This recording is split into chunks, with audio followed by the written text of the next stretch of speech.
বন্ধুরা, সামনে দীপাবলি আসছে। এই দীপাবলি উপলক্ষে আমি তোমাদেরকে কিছু কথা বলতে চাই। আমার যারা ফ্যান ফলোয়ার আছে অবশ্যই সঠিক কমেন্টটা করবে, ঠিক আছে?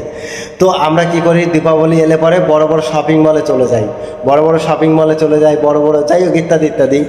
তো আমরা রাস্তার পাশে যারা শুয়ে থাকে, রাস্তার পাশে যারা শুয়ে থাকে তাদেরকে কিছু হলেও কিনে দিও তোমরা, এটা আমার রিকোয়েস্ট থাকলো। যেহেতু আমাদের কুয়েতে তো সেরকম কেউ নেই, যেহেতু আমি ইন্ডিয়ার বাইরে আছি, তো ইন্ডিয়াতে যারা আছো তো অবশ্যই কিছু অন্তত কিনে দিও, এটা আমার রিকোয়েস্ট থাকলো সবার কাছে। জাস্ট আমার মনের কথা বলছি তোমাদেরকে। আর শপিং শপিং করতে গেলে আমরা বড় বড় শপিং মলে যাই, বড় বড় শপিং মলে যাই। শপিং মলে যাবো না, এবার থেকে আমরা যারা ফুটপাতে থাকে তাদের থেকে আমরা প্রদীপ কিনে ঘরে আনবো, মোমবাতি কিনে ঘরে আনবো, বাজি কিনে ঘরে আনবো বাচ্চাদের দেওয়ার জন্য। কি বন্ধুরা, ঠিক বললাম তো? আর বাচ্চাদেরকে বলবো বাজি ফাটানোর সময় অবশ্যই সতর্ক হয়ে থাকবে। আর বাজি তো এখন হচ্ছে বেলুন দিয়েও বাজি বানানো যায়, যদি পারো। সে তোমাদেরকে তো শুধু আওয়াজ নিয়ে কথা, তবুও আমাদের এই কথা কেউ শুনবে না। তো বাজি যদি ফাটো সাবধানে ফাটাবে, ঠিক আছে?